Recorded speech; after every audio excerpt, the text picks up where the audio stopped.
చంద్రబాబు పాలన బాగుందని వాళ్ళిద్దరూ ఒకటే, గురువు శిష్యులు. అక్కడేమో ఆయన 6 నెలల్లో 60,000 కోట్లు అప్పు చేశాడు, 68,000 కోట్లు. ఇక్కడేమో ఈయన 12 నెలల్లో 1,20,000 కోట్లు అప్పు పెరిగింది. అప్పు చేశాడు, అప్పు పెరిగింది. బాగుంది. ఎవరి పాలన బాగుందంటే ఏం చెప్తాం? ఎవడు బాగా చంపాడా అన్నట్టు అడుగుతున్నాం. నువ్వు ఎవరు ఎక్కువ మోసం చేశాడా అని అడుగుతున్నాం. ఎవరు గజ దొంగలా, ఎవరు చిన్న దొంగలా అని అడుగుతున్నాం. ఆ కుల పాలన బాగుందా, ఈ కుల పాలన బాగుందా? నేను ఇద్దరి మధ్యన గొడవలు పెట్టాడు ఆర్జీవి. కమ్మ రాజ్యంలో కడప రెడ్లని, నాకు కమ్మలు ఇష్టమే, రెడ్లు ఇష్టమే. గొడవ నేను ఆపాను, కోర్టుకి వెళ్ళి 2019 ఆర్జీవిని 0 చేశాం. ఆ మూవీ రిలీజ్ చేయకుండా చేసేసాం. ఎందుకంటే కమ్మోలు రెడ్ల మధ్య నేను గొడవ పెట్టను, నేను శాంతి దూతను. అసలు చిత్తశుద్ధి ఉన్న అన్ని పార్టీలు నేను వచ్చిన తర్వాత నాకు మద్దతు ఇవ్వాలి. ఎందుకు? అభివృద్ధి చేశాను, చేయగలను. మరి దొంగలేని దొంగల పార్టీలో చేరితే ఎప్పుడు రాజ్యాధికారం వస్తుంది? యువత బయటికి రావాలి. 1200 నుంచి 1500 మంది బలిదానం అయితేనే కానీ తెలంగాణ రాలా. ఏమైంది? ఏమైంది? వెంకటాచారి కొడుకు శ్రీకాంతాచారి, వెంకటాచారి మన పార్టీలో చేరాడు. ఆయన ఎత్తికల్లో ఏం చేశారో తెలియదు. గద్దరని మన పార్టీలో చేరాడు, అందరినీ కాదని. ఆయన ఎందుకు చనిపోయాడో పూర్తిగా తెలియదు. ఐఏఎస్ ఐపీఎస్ మాత్రం వదిలేశారు.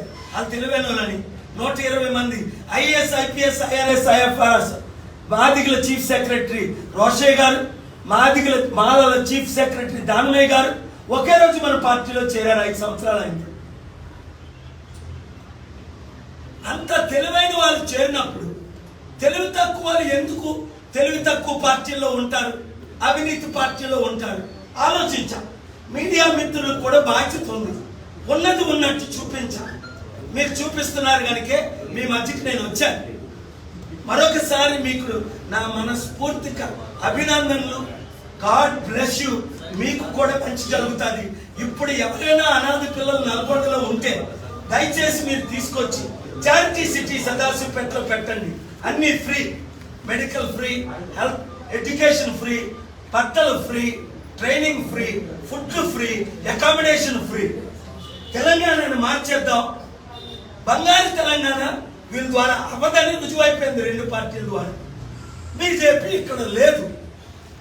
మరి కాంగ్రెస్ బీఆర్ఎస్ కి గుడ్ బై చెప్పి, కేసీఆర్ కేటీఆర్ రేవంత్ రెడ్డికి గుడ్ బై చెప్పి మన బీసీ మద్దతు, బీసీ పరిపాలన రావాలి అంట ప్రతి ఒక్కరు 7569441275 గ్రూపులు పెట్టండి. నల్గొండ ముందు గ్రూప్ పేరు, కోదాడ గ్రూప్ పేరు, సూర్యాపేట గ్రూప్ పేరు, సూర్యాపేట. అలాగా మీరు గ్రూప్ పేరే నియోజకవర్గంతో పెట్టండి. జనవరి ఎలక్షన్లో సర్పంచులారా బయటికి రండి. నేను మీ నియోజకవర్గాలు వస్తున్నాను. వచ్చే వారం నుండి మరలా జిల్లాలన్నీ తిరుగుతున్నా, నియోజకవర్గాలన్నీ తిరుగుతున్నా. మునుగోడు వెళ్ళాను, 174 గ్రామాల్లో 162 రోడ్లు వేస్తానన్నా, హాస్పిటల్ కడతానన్నా, నన్ను గెలిపించండి అన్నాను. ఆయన ఎవరినో గెలిపించాడు ఆ కారోడు. ఆ కారోడు ఏం చేశాడు? మళ్ళీ ఎలక్షన్ ముందు వస్తాడు, మీకు 2000 3000 ఇస్తాడు. మీరు గొల్లని నమ్ముకుంటా కషాయాన్ని నమ్ముతుంది. ఆ 2000 తీసుకొని వాళ్ళు ఇచ్చిన విషం తింటూ, వాళ్ళు ఇచ్చిన మందు తాగుతూ మీ ఓట్లు వాళ్ళకి వేసుకుంటున్నారు. మీ శాపాలు మీరే కొని తెచ్చుకుంటున్నారు.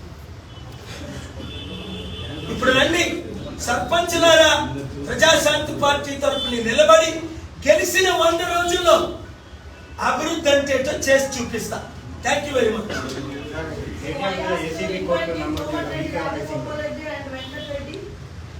అమ్మా ఒకసారి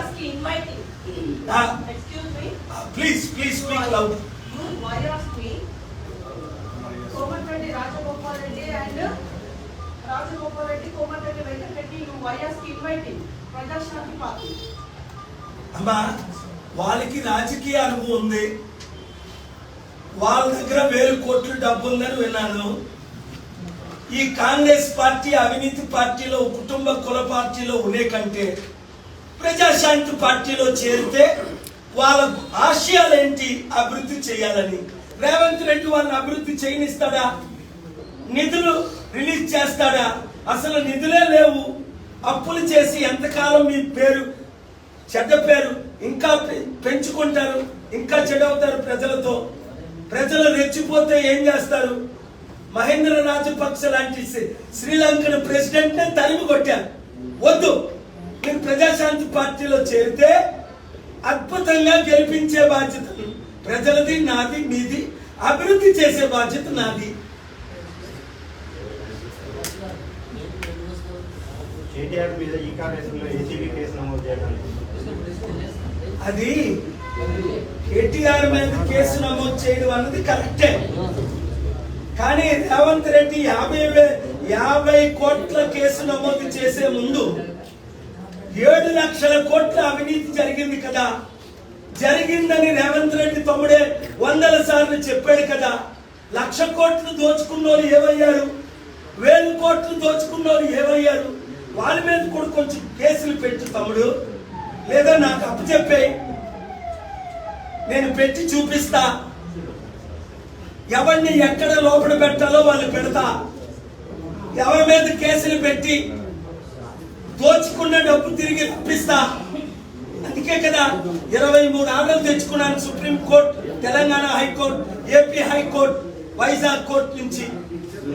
తగ్గేదే లే అని చెప్పి ఏమన్నా పుట్టినకి ఏ వార్నింగ్ ఇచ్చాను గుర్తుందా? ఫస్ట్ పుష్ప సక్సెస్ ఏమన్నాను? తగ్గేదేలే అన్నా. పుట్టిన ఏమయ్యాడు? సర్వనాశనం అయిపోయాడు. 197 దేశాల్లో 192 దేశాలు మద్దతు ఇచ్చారు. తగ్గేదేలే. నా ప్రజల కొరకు నా ప్రభు యేసు ప్రభు పంపగా వచ్చాను. ప్రాణం పోయినంత వరకు ప్రజల కొరకు, రైతుల కొరకు, నిరుద్యోగుల కొరకు, కంపెనీలు తేవడం కొరకు, ఉచిత విద్య, వైద్యం ఇవ్వడం కొరకు ఫైట్ చేస్తూనే ఉంటా. రేవంత్ రెడ్డి, నువ్వు కాంగ్రెస్ కి రాజీనామా చేయి. ఎలాగా నువ్వు టీడీపీ ముందు విహెచ్పి నుంచి టీడీపీ అన్న, టీడీపీ నుంచి ఇదన్నా, టీడీపీ నుంచి అక్కడ, మళ్ళీ ఇప్పుడు కాంగ్రెస్. ఎందుకు ఇన్ని పార్టీలు మారడు? నువ్వు కూడా రా, ప్రజాశాంతి పార్టీలోకి రా తమ్ముడు. నేనంటే నీకు ఎంతో ప్రేమ. కొంచెం పంచులు పెరుగుతుంటాయి నువ్వు ఆలస్యం చేసే కొద్ది. రేపు నువ్వు నన్ను కలిసావనుకో, జనవరి 30 సమిట్ పెట్టావనుకో, 1,00,000 కోట్లు తీసుకొస్తావు, 1000 కంపెనీలు తీసుకొస్తావు, అభివృద్ధి చేస్తాం. ఇప్పుడు నిన్ను రాహుల్ గాంధీ, ప్రియాంక గాంధీ కలట్లా, నేను తీసుకెళ్లి కలుపుతా. లేదంటే మన వాళ్ళు భర్త విక్రమార్కని ముఖ్యమంత్రిగా చేయడానికి నిర్ణయం తీసుకున్నాను. జనవరి 30 తర్వాత జరిగిపోతుంది. నీకు అది కావాలా? మాజీ ముఖ్యమంత్రి అయిన తర్వాత నన్ను కలుస్తావా? ముఖ్యమంత్రిగా ఉన్నప్పుడు నన్ను కలుస్తావా? సమస్యలు పరిష్కరించడానికి.